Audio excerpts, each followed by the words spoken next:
Deberían estar viendo en pantalla completa, ¿o no? ¿Es correcto?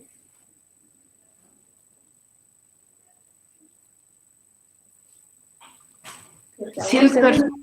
Sí. Entonces, bueno,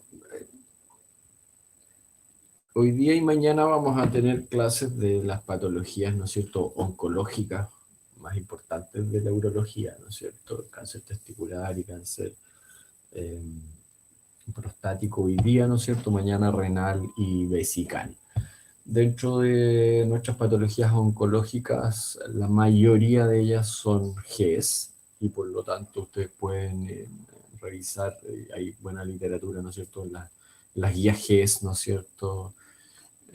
Puede ser una guía, digamos, de estudio importante. Nuestras patologías, las neoplasias testiculares, ¿no es cierto? Tiene una gran importancia la epidemiología. En Chile tiene estudios importantes en relación a la incidencia de cáncer testicular. Estamos en valores muy elevados.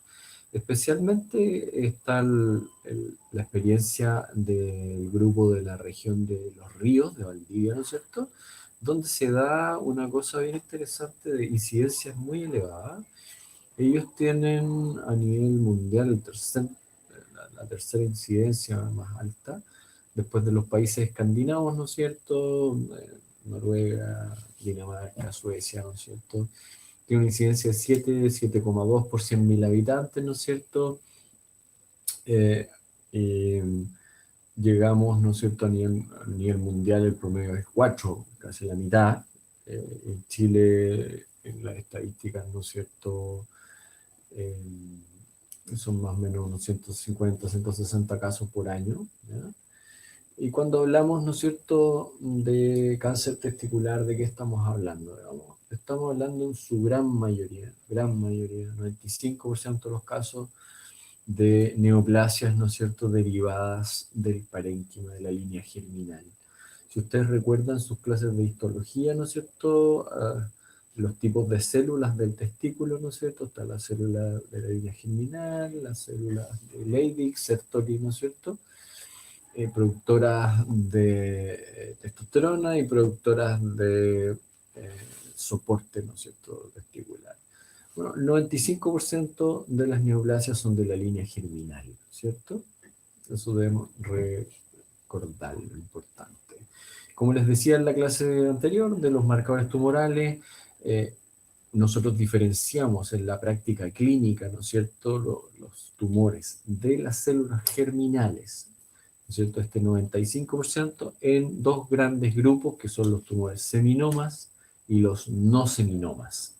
Vamos a ver cada uno de estos grupos, ¿no es cierto?, qué tipos celulares tiene, ¿no es cierto?, vamos a hacer una explicación de eso. Pero ustedes van a ver en la práctica, ¿no es cierto? Yo siempre les llevo todo esto a la parte práctica cuando vayan a Victoria, entonces van a hablar, el doctor Aguilar les va a hablar ahí de un seminoma, etapa 1, y entonces van a tener que ubicarse ustedes, ¿no es cierto?, en que el tratamiento online es distinto entre los seminomas y los no seminomas.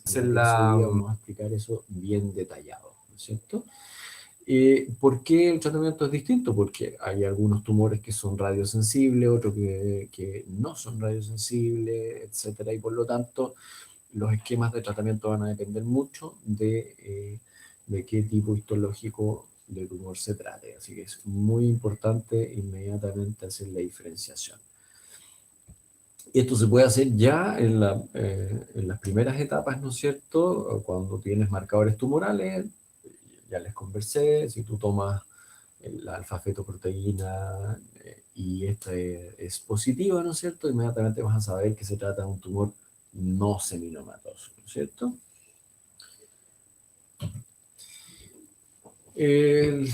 Los tumores testiculares son más o menos entre el 1 y el 2% de las neoplasias en el hombre, ¿no es cierto? Es un tumor del hombre joven, de la tercera o cuarta década, ¿no es cierto?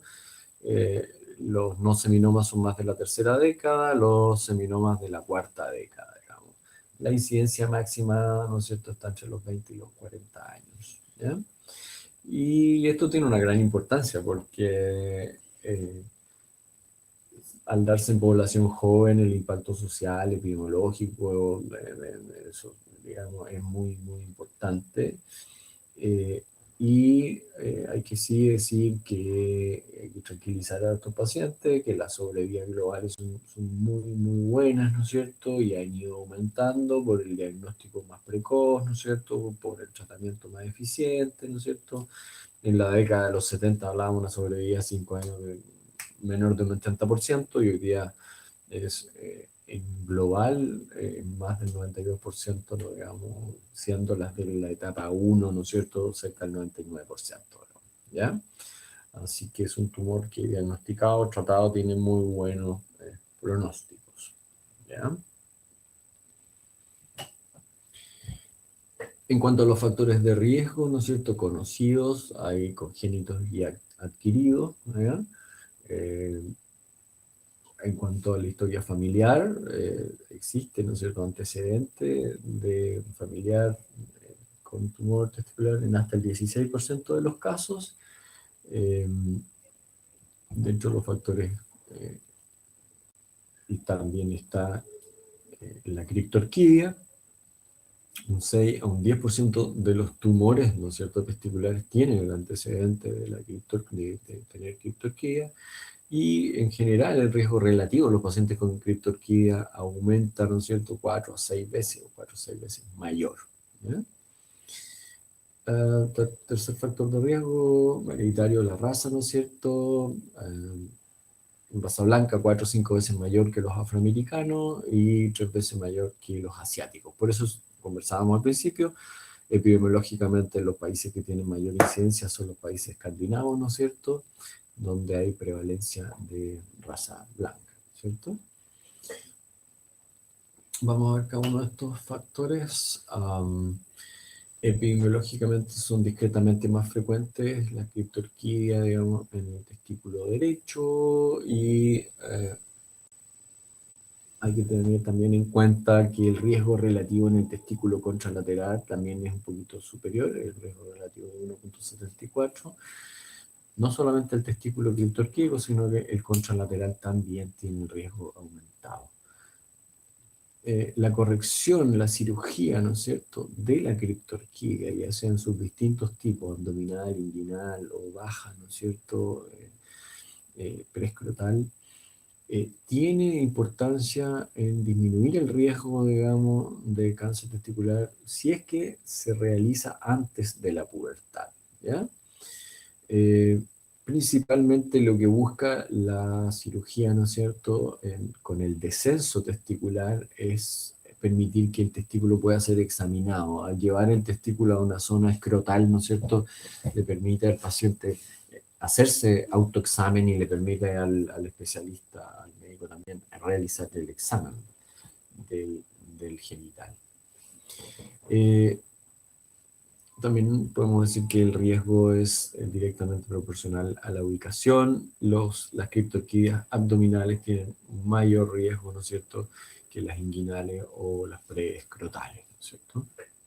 Mientras más alto el testículo, mayor riesgo, entonces, de sufrir tumores testiculares. En cuanto a la forma de presentación, la patología, ¿no es cierto?, de estos tumores, ya conversamos, dijimos, seminomas, no seminomas, pero en un gran porcentaje, ¿no es cierto?, es mixto. O sea, hablamos de un tumor que tiene elementos seminomatosos y no seminomatosos, ¿no es cierto? Como estamos, recuerden que estamos hablando de células germinales, que son células totipotenciales, ¿no es cierto? Y eso explica por qué hay, digamos, tanta variación en cuanto a las formas histológicas, digamos. Esta célula totipotencial, ¿no es cierto?, puede incluso tener un tumor primario, ¿no es cierto?, que sea un no seminoma o un seminoma, y dar una metástasis, digamos, de una histología distinta, ¿ya? La presencia de tumores bilaterales, ¿no es cierto?, es muy poco frecuente y en la mayoría de los casos es asincrónica, digamos. No va más allá del 1 al 2%. siendo más frecuente la forma bilateral en los seminomas, ¿ya?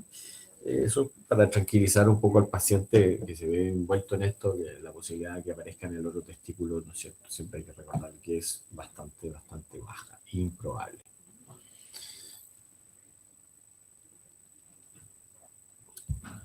Recordemos que el testículo en la etapa embrionaria, ¿no es cierto?, se encuentra en la cavidad abdominal y desciende, ¿no es cierto?, hacia la bolsa escrotal, y por lo mismo, ¿no es cierto?, puede ubicarse, ¿no es cierto?, tumores de células germinales, entre un 2 a un 5% de los tumores de células germinales, en otras ubicaciones fuera del testículo, ¿no es cierto?, ya sea siembra de células en el retroperitoneo, o en el cerebro, en la región pineal, ¿no es cierto?, o en el área sacrococcígea y mediastino, ¿ya?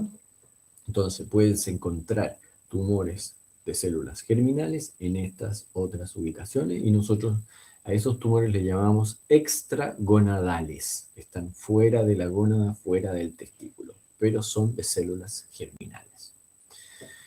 El cáncer testicular, ¿no es cierto?, tiene como vía de diseminación habitual la linfática. Entonces, cuando uno piensa en cáncer testicular, inmediatamente piensa en diseminación vía linfática, no hematógena, ¿ya? Localmente tiene la gran ventaja el testículo, ¿no es cierto?, de que está cubierto de una túnica albuginea, ¿no es cierto?, que constituye una barrera natural muy resistente, digamos, a la permeación del tumor, y por lo tanto la diseminación local es bastante infrecuente y es bastante tardía en la evolución del tumor, ¿ya? Entonces, eso explica por qué la cirugía, como vamos a ver más adelante, uno la realiza a través de la vía inguinal y no directamente escrotal, ¿ya? Para mantener, digamos, estas barreras, digamos, sin ruptura, ¿ok? Entonces, ¿en qué pensamos? Inmediatamente, cuando hay tumor testicular, en una diseminación linfática que se va a producir habitualmente hacia los ganglios del retroperitoneo, ¿ya? Bueno, como les decía, clasificación de los tumores, sobre un 95% son de células germinales. Existen otros como tumores de células de célula, de Leydig, Sertolio, gonadoblastomas, que son células del estroma gonadal, pero fuera de la célula germinal. Dentro de las posibilidades también están las metástasis. El testículo puede ser un órgano, digamos, blanco de metástasis de otros tumores. Hay que siempre pensar en tumores linfoproliferativos, ¿no es cierto?, como origen primario y buscarlos, ¿no? En cuanto a la patología, les he hablado ya de que existen dos grandes grupos, ¿no es cierto?, los seminomas y los no seminomas, ¿no es cierto? En general, el seminoma es el tumor más frecuente, ¿no es cierto?, y en forma pura, solo seminoma está más o menos en un 35%, o puede verse también mixto acompañado de otros tumores. Entonces, tú puedes operar un paciente, envías la muestra de biopsia y el patólogo te puede informar, por ejemplo, que cáncer testicular, seminoma asociado a coriocarcinoma o carcinoma embrionario o teratoma, ¿no es cierto? En el caso específico del seminoma, como ya les decía, el promedio en Chile es más o menos 35, 36 años, ¿no es cierto? Se presenta en la cuarta década de la vida, un poquito más tardío que los no seminomas. Histológicamente tiene una importancia clave en estos tumores, que son muy radiosensibles, y por lo tanto en el tratamiento uno de los, digamos, métodos más importantes es utilizar, como ya vamos a ver, la radioterapia. Un tercio aproximadamente de los pacientes tiene metástasis al momento del diagnóstico. Los otros tipos histológicos, dentro de los no seminomas está el carcinoma embrionario, el teratoma en su forma madura o inmadura y el coriocarcinoma. El carcinoma embrionario es un tumor agresivo, ¿no es cierto? Habitualmente hasta en un 40% lo hacen adultos en la forma mixta, ¿no es cierto? Y uno puede, si hay asociado, ¿no es cierto?, a teratoma, uno habla de un teratocarcinoma, ¿no es cierto? Como es un tumor muy agresivo, a la histología ustedes pueden ver ahí la microfotografía, se presenta con hemorragia y necrosis importante, ¿no es cierto? Y a diferencia del seminoma, hasta un 2/3, un 60% más o menos de los casos de los pacientes ya se presentan al momento del diagnóstico con metástasis, digamos. La otra forma de no seminoma es el teratoma, que se presenta en adultos y en niños. Puede presentar, ¿no es cierto?, o la forma madura, restos de las 3 capas embrionarias, endodermo, mesodermo y ectodermo, ¿no es cierto? Y la forma inmadura, digamos, que es un tumor más indiferenciado, más agresivo, tiene elementos primitivos más indiferenciados. En la práctica clínica, ¿qué cosa es importante de los seminomas y que nos hace más difícil su tratamiento? Es que es radio y quimio resistente, y esto tienen que tenerlo muy claro, ¿no? Es muy importante para el manejo de este tipo de tumor, ¿no es cierto? Y por lo tanto la cirugía pasa a ser muy importante en su manejo. Solo un 15% tiene metástasis al momento del diagnóstico, es un tumor menos agresivo, pero tiene esta particularidad de la quimio y radioresistencia. El teratoma habitualmente se presenta en 50% de los casos como tumor mixto asociado a seminoma o a carcinoma embrionario u otras formas de no seminomas, ¿ya?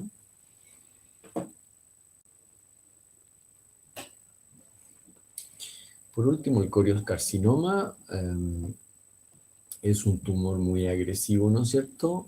Rompe muchas de las reglas del cáncer testicular, ¿no es cierto?, de las que hemos estado conversando. Por suerte es muy infrecuente y se presenta en menos del 1% de los casos. Son lesiones muy pequeñas, únicas y con centro hemorrágico, necrótico, como en la microfotografía, ¿no es cierto? Una de las reglas que rompe es la de la diseminación. Normalmente veíamos que el tumor testicular se disemina primero a ganglios, vía linfática, a retroperitoneo, ¿cierto? Bueno, el cáncer testicular coriocarcinoma cambia esto y se disemina rápidamente por vía hematógena. Y por lo tanto, siempre que hay diagnóstico, digamos, de coriocarcinoma dentro de la histología, uno tiene que hacer un estudio a otros órganos blancos como cerebro. Ya ven que casi un 100% de ellos al momento del diagnóstico produce metástasis. Y una de las características clínicas, lo vamos a volver a repetir, es que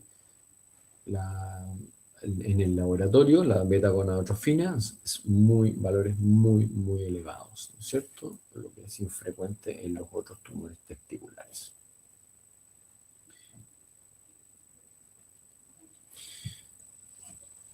En cuanto a la clínica del tumor testicular, como ustedes ven en la fotografía, ¿no es cierto?, el síntoma más frecuente es el aumento de volumen. ¿Cómo es este aumento de volumen? Es un aumento de volumen irregular, duro e insensible, ¿eh? No es doloroso. Es la presencia de dolor testicular o consulta de dolor testicular se produce en menos de un 10% de los casos, ¿no es cierto? Y eso a veces retrasa un poco el diagnóstico. Piensan que a veces se trata de hombres jóvenes, ¿no es cierto?, con aumento de volumen, y esto genera sin dolor y por lo tanto genera ese diagnóstico un poquito más tardío, digamos, ¿ya? De hecho, las características clínicas para poder hacer diagnóstico diferencial con otras patologías como el hidrocele, ¿no es cierto? uno puede, digamos, en la misma consulta transiluminar, ¿no es cierto? Y hay diferencias con hidrocele. El tumor obviamente no se va a transiluminar, el hidrocele se transilumina.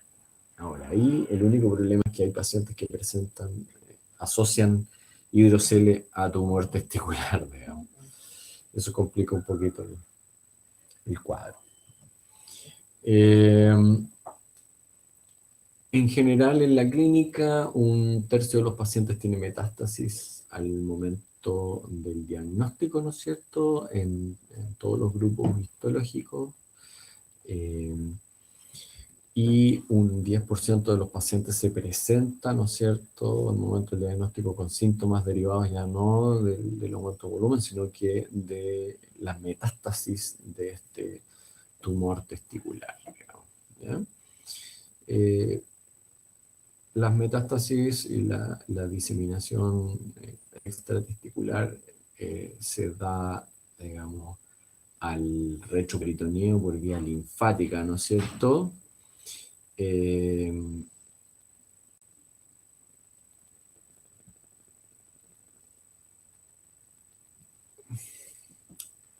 Y dolor retroperitoneo, dolor lumbar, ¿no es cierto? También puede haber hacia vísceras como duodeno, intestino delgado y presentar hemorragia digestiva. Y a ver, la vía pulmonar, ¿no es cierto? Y presentarse pacientes con hemoptisis, ¿ya?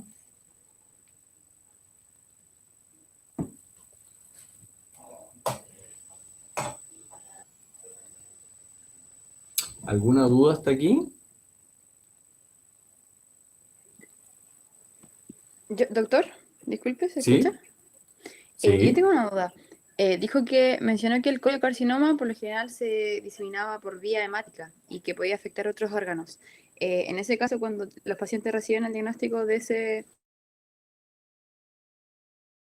tumor, ¿le hacen una lógica o cómo lo hacen? Sí, sí, específicamente buscan otros órganos blancos, digamos, en cerebro.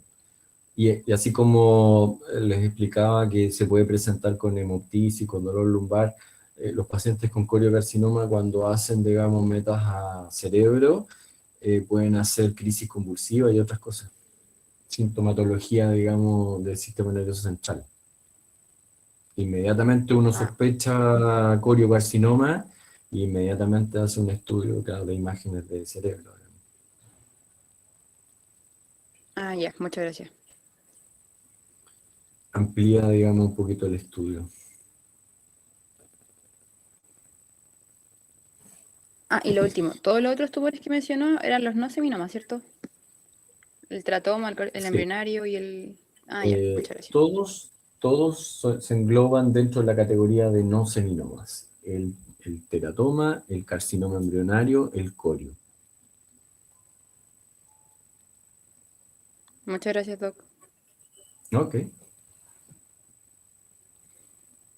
Entonces, diseminación extratesticular, dolor lumbar, pacientes con compromiso de ganglios retroperitoneo o hemorragia digestiva alta o hemoptisis, también sospechar y ir siempre a examinar testículos, digamos, si se trata de hombres jóvenes. No, no olviden eso. Nunca olvidar testículos. En el examen físico vamos a encontrar este aumento de volumen, esta masa, digamos, insensible, firme, indurada, digamos, y lo otro que también les ayuda en el diagnóstico diferencial es palpar el epidídimo. Es un aumento de volumen, digamos, con un epidídimo sano. ¿Ya? En el 15% de los casos, más o menos, se puede acompañar de un hidrocele y eso dificulta un poquito que el diagnóstico diferencial con la transiluminación. Pero como vamos a ver más adelante, inmediatamente al sospechar, digamos, y en cualquier aumento de volumen testicular uno va a pedir y solicitar ultrasonido, así que eso te va a ayudar a hacer el diagnóstico diferencial. ¿Qué otras cosas son importantes en el examen físico, no es cierto? Buscar adenopatías, uno busca adenopatías inguinales, supraclaviculares, las adenopatías, ¿no es cierto?, retroperitoneales se pueden palpar cuando son grandes bloques, digamos, de masas retroperitoneales. En muchachos jóvenes, delgados, se pueden palpar, digamos, clínicamente. Hoy en día, claro, el diagnóstico es un poco más precoz, es más difícil encontrar estos casos, pero todavía se pueden encontrar grandes masas palpables, digamos, retroperitoneales. ¿Ya? Al examen físico. Los ganglios supraclaviculares siempre también hay que buscarlos. Recuerden eso. Una vez sospechado, ¿no es cierto? Y diagnosticado este aumento de volumen testicular o masa palpable en testículo, ¿no es cierto? Inmediatamente el estudio comienza con la solicitud de los marcadores tumorales y ecografía testicular. ¿Para qué nos sirve, no es cierto, la eco en todas las masas testiculares clínicas? Confirmación, ¿no es cierto? Siempre cuando hay hidrocele hay que hacer eco para hacer diagnóstico diferencial por esta superposición, digamos, de los dos diagnósticos. Y lo otro que te permite es el examen del testículo contralateral. A pesar de que, como ya dijimos, es raro que se presente en forma bilateral el tumor testicular, ¿no es cierto? Solo en un 1 o 2% y habitualmente asincrónico. Siempre la eco revisa ambos testículos, ¿no es cierto? La presencia de microcalcificaciones, ¿no es cierto? También es importante chequearlo por la ecografía. La sola presencia de microcalcificaciones no requiere, digamos, hoy en día de un estudio, digamos, permanente del testículo, pero sí, salvo que se presente, ¿no es cierto?, en nichos muy concentrados de calcificaciones, ¿ya? Ahí se evalúa caso por caso.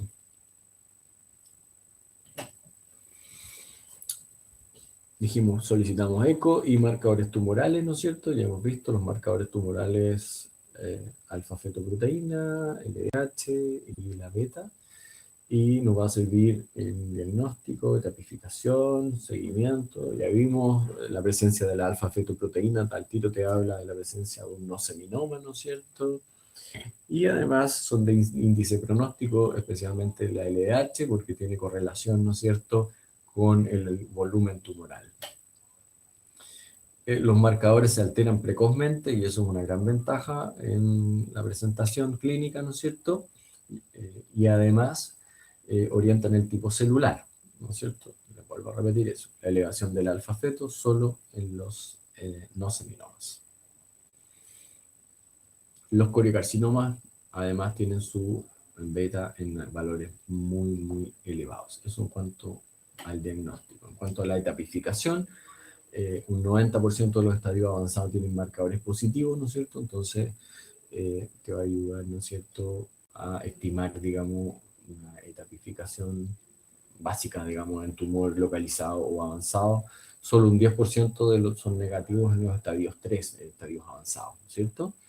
Y lo otro, los marcadores para el seguimiento post-cirugía son muy importantes. Después de la orquiectomía, ¿no es cierto?, los niveles altos sugieren tumor residual y sugieren metástasis y tumor fuera del testículo, ¿no es cierto? Estamos hablando ya de una etapa 2 o 3.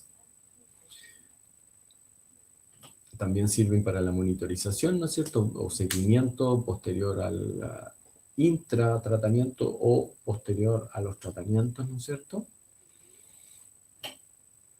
Y índice pronóstico, por lo que habíamos visto de la LDH específicamente, que está aumentado, ¿no es cierto?, en volúmenes más grandes. 80% de los estadios 3, solo un 7% de los estadios 1. Una vez que tenemos hecho la sospecha y tenemos los marcadores y la ecografía, ¿no es cierto?, procedemos al tratamiento primario. De todos los tumores van a una orquiectomía, ¿no es cierto?, radical, que es una orquiectomía con extirpación de testículo, epididimo y cordón espermático hasta el orificio inguinal profundo, ¿no es cierto? Eso se envía a, como ven en la imagen, ¿no es cierto?, es un seminoma, se envía a biopsia diferida, ¿no es cierto?, y posterior a eso, devolviendo la histología definitiva, tratamiento complementario. En algunos casos, de acuerdo a los marcadores tumorales, volvemos a decir, ya podemos tener alguna idea, ¿no es cierto? Si está la alfa, sabemos que es un seminoma, pero el tratamiento complementario debe ser en base a la pieza operatoria, la biopsia definitiva, digamos, y eso va a definir la conducta adecuada en cuanto al tratamiento definitivo del paciente.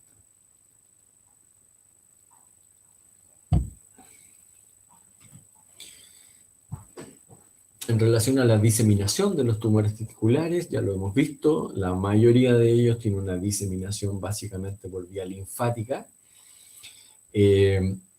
Siempre, digamos, salvo el coriocarcinoma, la diseminación primaria, ¿no es cierto?, es linfática.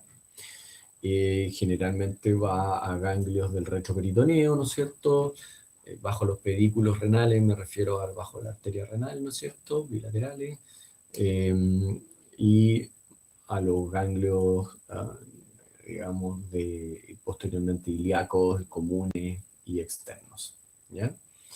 Primero del mismo lado y después del lado contralateral. Eso es muy importante. Uno puede, al ver las imágenes del retroperitoneo, ya puede saber, digamos, de qué lado. En etapas más avanzadas, obviamente, esto se va a comprometer todo el retroperitoneo. Entonces, secundariamente, es la diseminación de la mayoría de los tumores testiculares por vía hematógena y se produce a los órganos blancos, pulmón, hígado, cerebro, riñón y huesos. ¿Ya?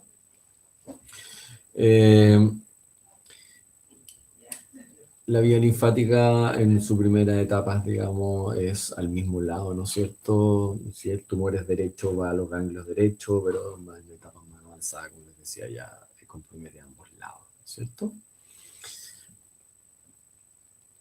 ¿Se comprende eso? ¿O hay alguna duda?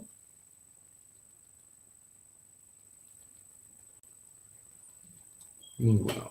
Bueno, la etapificación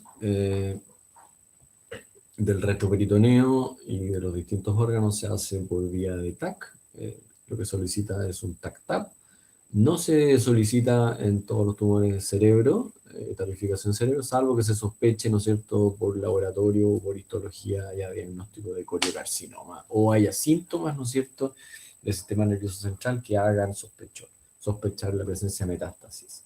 En estas imágenes de TAC se observan masas retroperitoneales, ¿no es cierto?, ganglios retroperitoneales, interaortocavas en la imagen de la derecha y una masa de mayor volumen, ¿no es cierto?, en la imagen izquierda.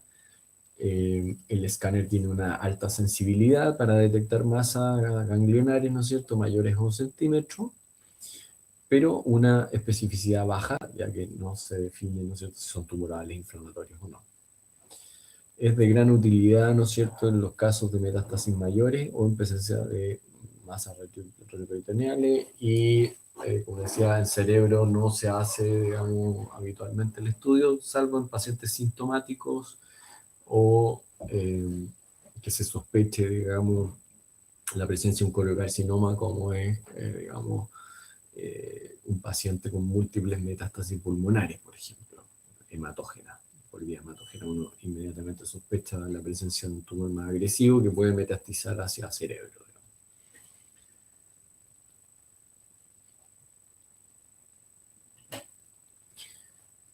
La clasificación, ¿no es cierto?, de etapificación clínica de los tumores se hace con la TNM del 2018, ¿no es cierto?, en estadio 1, 2 y 3. En los estadios 1, el tumor que está limitado al testículo, sin compromiso linfático, ¿no es cierto?, etapa 1, etapa 2, son los marcadores tumorales, o sea, los tumores testiculares que tienen marcadores tumorales posteriores a la cirugía, ¿no es cierto? Entonces tú, ¿qué es lo que haces en la práctica?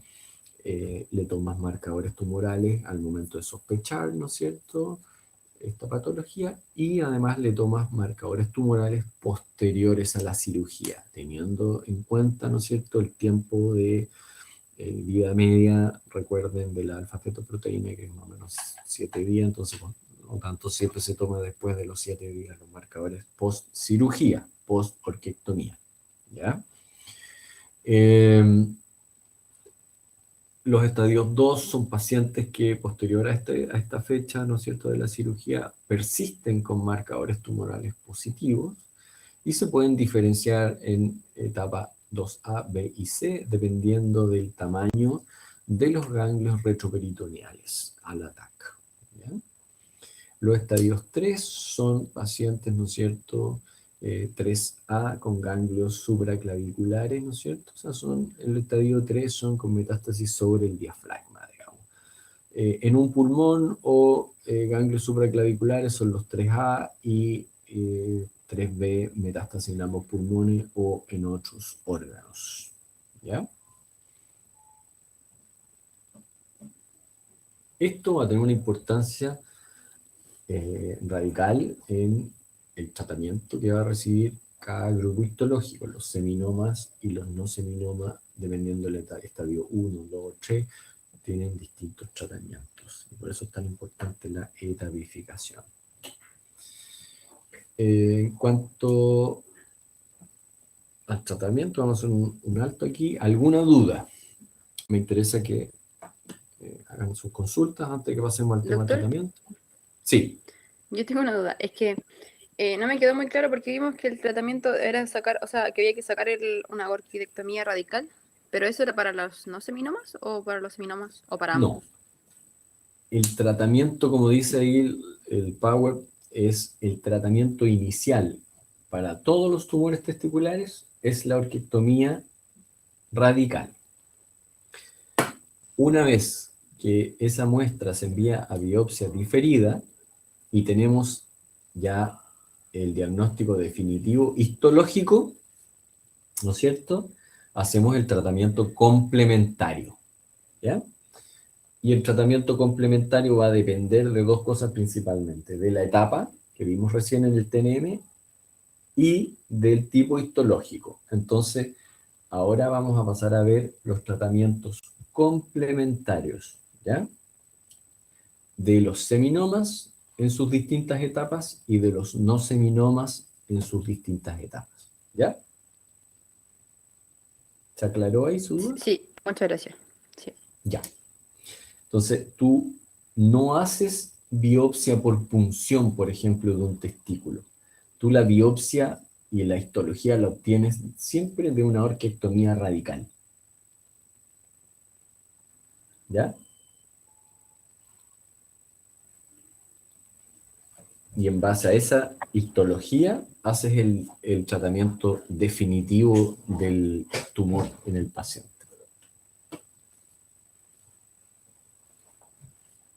¿Alguna otra duda? Hola doctor, ¿me escucha? Sí, lo escucho perfecto. Doctor, yo le tengo una consulta. Ante un aumento de la masa testicular indoloro, ¿hay algún diagnóstico diferencial que tenga que descartar antes de pasar a, además de lo que ya vimos del cáncer específicamente? ¿Alguna prueba, tal vez, de alguna infección o algo así? Lo que tú puedes hacer, como les comentaba, fácilmente en la consulta es hacer transiluminación, ¿no es cierto? Y al transiluminar un aumento de volumen testicular, inmediatamente te puede orientar si es que no hay, digamos, transiluminación. ¿Sabes cómo se hace la transiluminación, no? Sí. Con cualquier teléfono, ¿no es cierto? Tú puedes, digamos, acercarlo al testículo o una linterna o teléfono con la luz, digamos, y ver si se transmite, si se transilumina, digamos, a través de este aumento de volumen, ¿ya? Si la luz no se transmite, no se transilumina, ¿no es cierto?, quiere decir que hay un órgano sólido, hay alguna lesión sólida. Si se transmite la luz, digamos, es porque es líquido y tú sospechas más hidrocele, ¿ya? Pero los diagnósticos diferenciales incluyen otras patologías, no solamente hidrocele, también varicocele, quistes de epidídimo, quistes de cordón, ¿no es cierto?, epididimitis, son varias. Pero hacer un pool de tal vez alguna infección de transmisión sexual u otra enfermedad no sería necesario en este caso, entonces. Un panel de ETS, digamos, depende del caso clínico específico, digamos. Si hay otras sintomatologías que orienten hacia digamos, un ETS, se puede pedir un panel completo. Se hace por técnicas de PCR, pero no es que se use de regla, digamos, hacer panel cuando tú veas un paciente con un aumento de volumen genital indoloro, digamos. Lo primero que tienes que descartar es tumor, digamos. Y ahí lo haces con una simple eco. Ok, entonces mi estudio inicial siempre sería enfocado hacia un tumor. Y en este caso, ¿el GES lo inicio antes o después de las pruebas de marcadores tumorales y de la eco? ¿Se inicia apenas yo detecto la masa, el aumento de volumen o se inicia luego? No, el GES en tumores testiculares se inicia inmediatamente cuando tú presencias un paciente con aumento de volumen genital. Tú, la sola sospecha ya lo puedes catalogar como tumor testicular GES, digamos. Y después viene, digamos, la confirmación, y la confirmación se hace por el especialista, pero tú ya lo puedes derivar y solicitar la ecografía.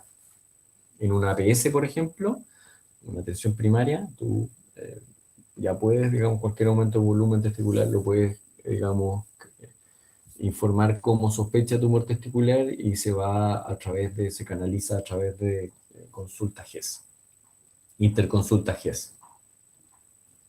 Ok, muchas gracias, doctor. No necesitas la histología, digamos, para hacer el diagnóstico o la sospecha GES. ¿Ya? Eso en la práctica es bien útil para poder hacer diagnóstico rápido. Y por eso que estos pacientes no se realiza, digamos, biopsia por punción, sino que basta con la sospecha clínica, tú lo catalogas como GES, tumor testicular, y comienza, digamos, la interconsulta rápida hacia el urólogo, la ecografía, y hay plazos que están ahí determinados, digamos, para estudio, para diagnóstico. El GES es así, digamos, tiene todos sus plazos fijos. Doctor. Hay otros tumores, tumores urológicos como el cáncer vesical, como van a ver mañana seguramente en la clase, que tú requieres de la biopsia para hacer la confirmación GES. En el tumor testicular, no. La sola sospecha ya lo puedes informar como un tumor testicular. Respecto. ¿Ok? Doctor. Muchas gracias. Sí. Entonces, ¿estos pacientes quedan infértiles de por vida o, por ejemplo, se pueden rescatar algunos espermatozoides o cómo? En cuanto a la fertilidad de estos pacientes, Sí. tu pregunta, mira, en general los pacientes con cáncer testicular ya presentan en un 60% de los casos alguna alteración de la fertilidad, ¿ya? Pero el hecho de hacer una orquiectomía, ¿no es cierto?, radical unilateral, no los deja, digamos, azospérmicos. El otro Ya. testículo, digamos, también sigue produciendo espermio y sigue... Pero sí hay que tener la precaución de que con los tratamientos, ya sea radioterapia o quimioterapia, hay que hacer un delay, hay que retrasar un poquito los embarazos, digamos, después. ¿Ya? Una quimioterapia son un ciclo completo, 48 meses. Pero los pacientes no quedan infértiles, digamos. Ya. Muchas gracias, doctor. Uh-huh.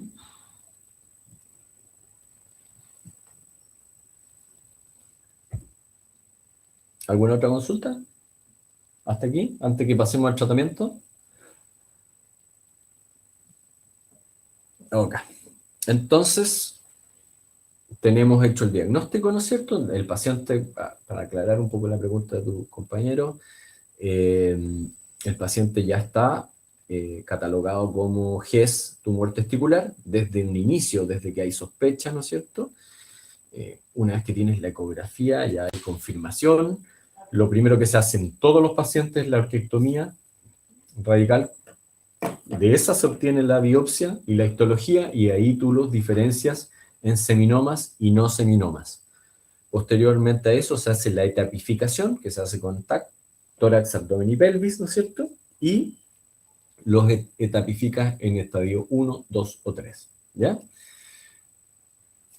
Entonces, en base a todo eso, podemos diferenciar ahora grupos para tratamiento. Entonces vamos a tratar en forma del tratamiento complementario, ¿no es cierto? Ahora vamos a hablar del tratamiento de los seminomas y después de los no seminomas, ¿ya? Entonces, los seminomas, ¿no es cierto? Que pueden ser de tipo clásico, anaplástico o espermatocítico, ¿no es cierto? Se tratan todos de la misma forma. No se hace, digamos, diferencia en cuanto al tratamiento en los 3 subgrupos de seminomas. Se tratan como seminomas, nomás, ¿ya? ¿Ok? Esta diferenciación solamente va a ser histológica, pero no va a implicar cambios en el tratamiento de los 3 subgrupos. Entonces, los seminomas en estadios clínicos 1 tienen, digamos, una excelente y alta tasa de curación y de tratamiento, ¿no es cierto? Que va a ir sobre el 95%.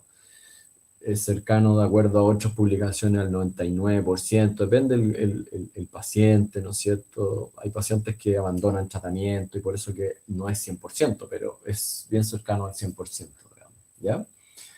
En general, el seminoma, ¿no es cierto?, tiene una muy buena respuesta a la radioterapia y por lo tanto la radioterapia, digamos, es su principal tratamiento. Entonces, un tratamiento estándar sería una orquiectomía bienguinal, ¿no es cierto? Siempre radical, seguida de radioterapia de los ganglios linfáticos. No es el único tratamiento, existen otros como vamos a ver.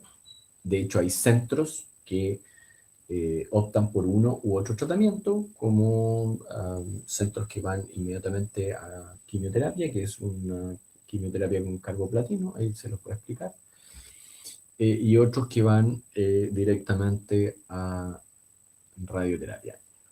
Históricamente el tratamiento estándar ha sido con la radioterapia, así que yo les voy a hablar de eso, de todas las opciones, pero la radioterapia que se utiliza, ¿no es cierto?, va entre 2500 y 3000 centigrades, ¿no es cierto?, con sobreimpresiones de 500 a 1000 centigrades en la zona de los ganglios linfáticos retroperitoneales, que son la zona donde puede metastizar, como vimos en una primera línea, digamos, el cáncer testicular, ¿ya?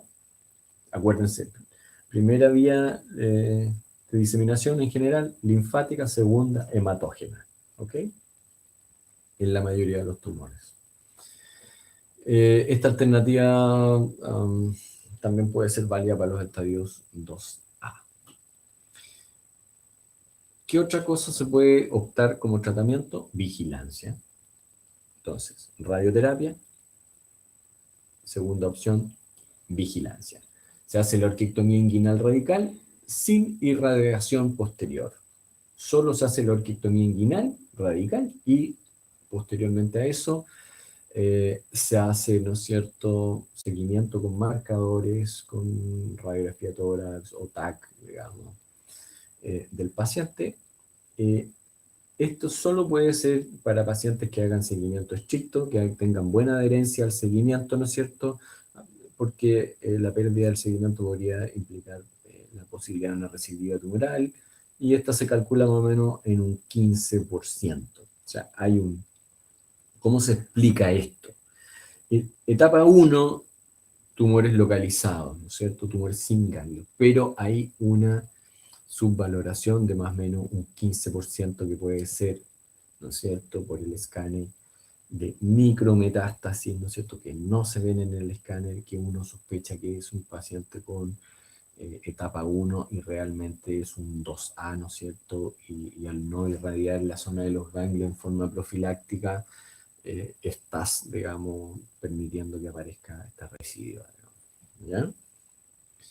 Y la tercera opción es la quimioterapia, que como decía, hay muchos centros que lo utilizan como tratamiento estándar, ¿no es cierto?, para el cáncer seminoma etapa 1, se hace con una monodroga, que es el carboplatino, y se hace en el fondo una quimioprofiláctica en 1 o 2 ciclos, dependiendo, digamos, si el tumor es de alto o mediano o bajo riesgo, digamos. 2 ciclos, digamos, disminuyen el carboplatino en una quimio ambulatoria, una monodroga, y disminuye este 15% de recidiva potencial, lo disminuye a un 1 o un 3% más o menos. ¿Ya? Esas son las opciones, entonces, para el tratamiento del seminoma en estadio 1. Radio, vigilancia activa o carboplatino.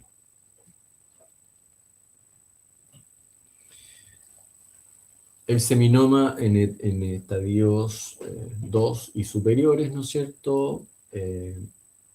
Cuando es etapa 2A, o sea, tumores no voluminosos, menores de 2 centímetros en ganglio, la alternativa terapéutica es similar a los estadios 1, pero en pacientes con 2B, 2C, volúmenes mayores, el tratamiento, ¿no es cierto?, indicado es una quimioterapia. La quimioterapia propuesta por el PANDA, ¿no es cierto?, el programa ampliado, es BEP, es el esquema BEP, bleomicina, etoposio, platino, cisplatino. Ya no es una monoterapia, una monodroga, sino que son 3 drogas asociadas, ¿no es cierto? Una quimioterapia más agresiva, una quimioterapia que es hospitalizada, ¿no es cierto?, no ambulatoria. Si existe remisión, ¿no es cierto?, dependiendo del volumen, 2B, 2C, se hacen 3 o 4 ciclos de bleomicina, etoposio, platino. Yo le coloco aquí la abreviación porque les van a hablar en Victoria de BEP, y todo el mundo va a hablar de BEP, y se hizo dos ciclos de BEP o 3 o 4 ciclos de BEP, digamos, ¿ya? Para que ustedes manejen la terminología. Si existe remisión, ¿qué es lo que pasa? Cuando este paciente se hospitalizan, tú lo ves con su escáner prequimio, ciclo, le haces escáner y marcadores, posterior al segundo ciclo de escáner y marcadores, y así sucesivamente, ¿no es cierto? Y si hace normalización del escáner y de los marcadores, responde y hay remisión, el paciente pasa a seguimiento, ¿no es cierto? De no haber regresión y haber persistencia de la masa retroperitoneal o de los marcadores, ¿no es cierto?, uno pasa, si hay masa, a una exploración, a una resección retroperitoneal quirúrgica, donde se hace resección de esa masa residual, o a una quimioterapia de segunda línea, que es el esquema BIP, donde se reemplaza la bleomicina por vinblastina, ¿no es cierto?, como quimioterapia de segunda línea, ¿ya? No se hace biopsia por punción de estas masas, sino que se hace resección completa, digamos, cuando hay una persistencia de masa posterior al tratamiento en los exámenes de imágenes, específicamente en la TAC. En relación ahora al grupo de los no seminomas, ¿no es cierto? Vimos el tratamiento focalizado, ¿no es cierto?, de los seminomas en etapa 1 y etapas superiores, y ahora vamos a ver, ¿no es cierto?, el grupo de los no seminomas como grupo completo. Coriocarcinoma embrionario, teratoma, diferenciado, indiferenciado, ¿no es cierto? Y las formas mixtas.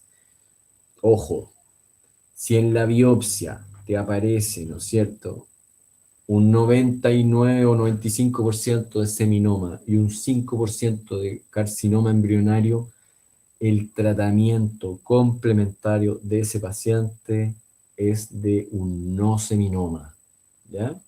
Aunque aparezca un 1% de no seminoma, es no seminoma, ¿ya? ¿Ok? Las formas mixtas se tratan siempre como no seminomas. Entonces, los no seminomas en estadios clínicos 1, ¿no es cierto?, también tienen muy buena respuesta al tratamiento. Ahora, como aquí en los no seminomas se incluyen, ¿no es cierto?, tumores como los teratomas, ¿no es cierto?, la cirugía pasa a ser uno de los tratamientos gold standard o incluso en los estadios 1. Y usted me dice, ¿por qué vamos a hacer una tremenda cirugía? Vamos a sacar los ganglios del retroperitoneo si estamos hablando de estadios 1, doctor. Son tumores que están localizados en el testículo. Porque ya vimos, ¿no es cierto?, en el caso de los seminomas y de los no seminomas, lo mismo, que hay los exámenes, los estudios que existen hoy en día como escáner, hacen sobre infravaloración, digamos, de pacientes, de metástasis. A veces son metástasis microscópicas, y que puede ser hasta un 15%, ¿no es cierto?, de los casos. Bueno, en el caso de los no seminomas, por lo mismo se hace la orquiectomía, ¿no es cierto?, radical, por vía inguinal, igual, ¿no es cierto?, pero posterior a eso se hace una linfadenectomía lumboaórtica en un segundo tiempo, ganglios linfáticos retroperitoneales, ¿ya? Esto tiene varios objetivos, y uno de los objetivos también es diagnosticar a estos pacientes, ¿no es cierto?, que con micrometástasis que no son diagnosticados por, o bien etapificados, digamos, por el escáner, ¿cierto? Pero aquí con la biopsia de esos ganglios sí se puede etapificar en forma correcta.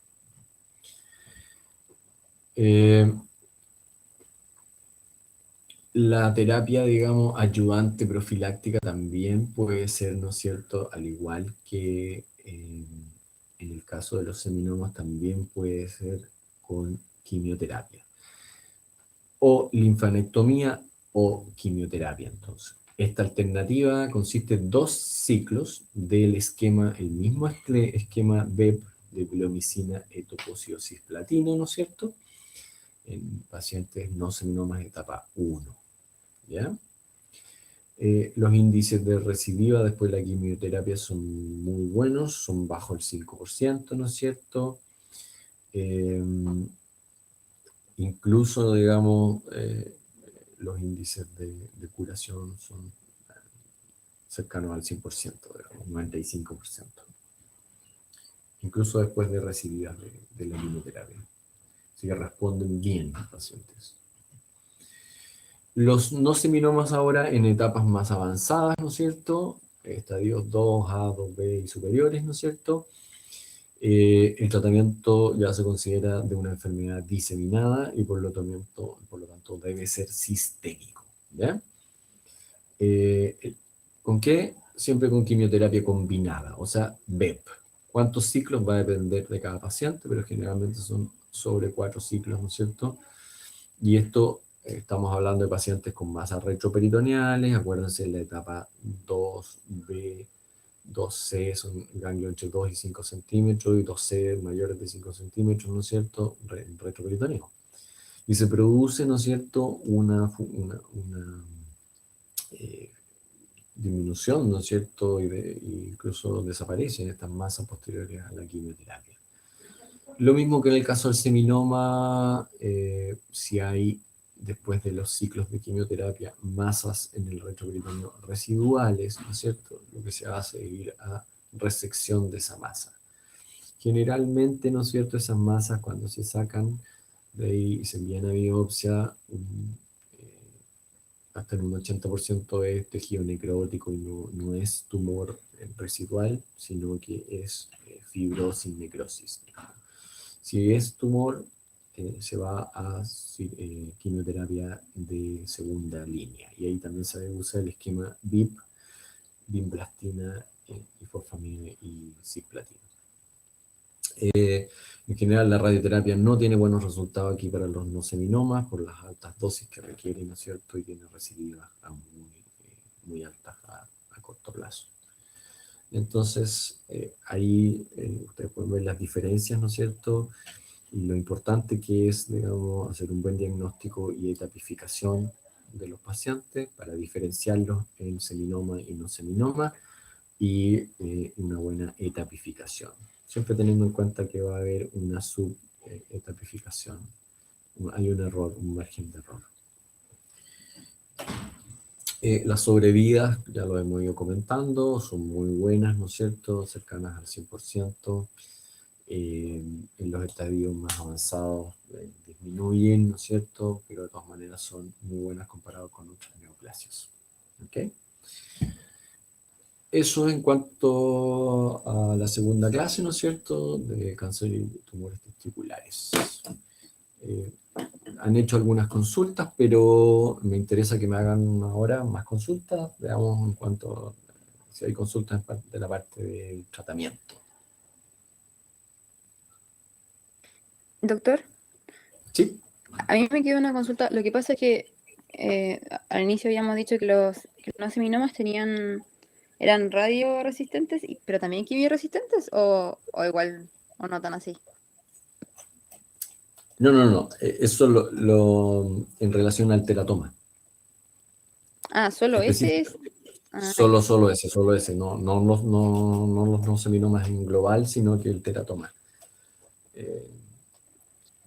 Son el carcinoma y el corio son radiosensibles, quimiosensibles, digamos. Pero el teratoma no. Por eso es importante caso a caso, digamos, se analiza el no seminoma, de hecho estos pacientes, una vez que se hace el diagnóstico y ya se ha hecho la etapificación y la histología, van a un comité oncológico, digamos, ¿ya? Y el comité oncológico hace, digamos, la indicación del tratamiento en base, digamos, a la histología y a la etapificación. Pero en general, en términos generales, el tratamiento es el que yo les dije, digamos, ¿ya? Pero casos puntuales, por ejemplo, teratomas, que en su gran mayoría se presentan como tumores mixtos, pero si un teratoma solo, ¿no es cierto?, se toma en consideración y a lo mejor se hace solo cirugía. Y se hace solo la linfadenectomía del retroperitoneo, el retiro de los ganglios retroperitoneales. Doctor, y lo otro, por ejemplo, para los seminomas que se decidía no hacer radioterapia profiláctica y solamente hacían vigilancia, ¿cuánto tiempo dura esa vigilancia? Mira, eso ha ido variando en las normas GES. Habitualmente eran 10 años, pero ahora son 5 años.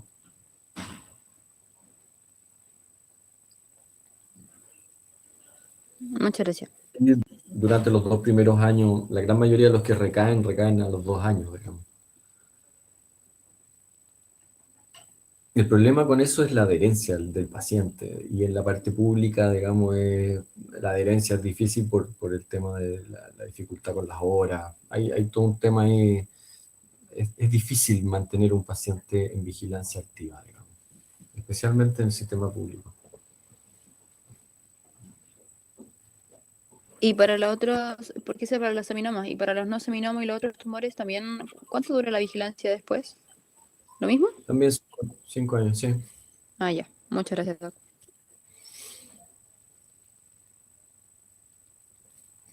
Y el seguimiento se hace con marcadores tumorales y con imágenes. Hay esquemas de seguimiento, ahí los pueden ver ustedes en la página GES, digamos, no se los puse yo porque en realidad no. Doctor, consulta, ¿cuándo voy a elegir hacer vigilancia o el carboplatino en cuanto a los seminomas? Si tienes un paciente con bajo riesgo, ¿no es cierto? Y digamos, lo ves, digamos, que podría tener buena adherencia, digamos, a la vigilancia,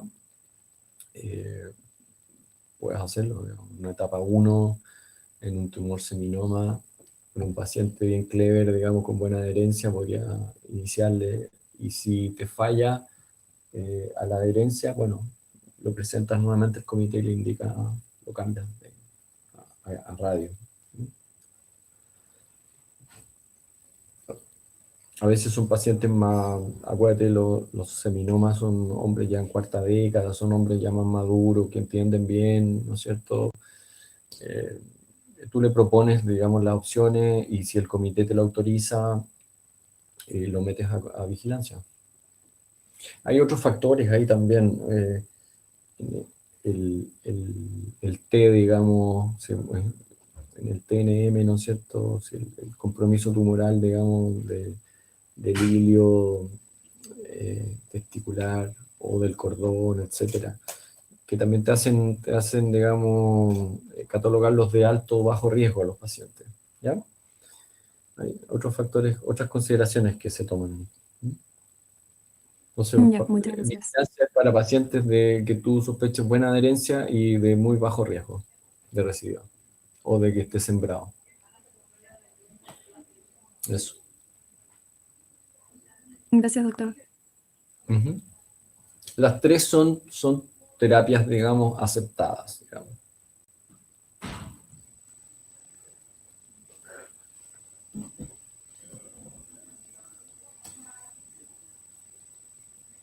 ¿Alguna otra consulta?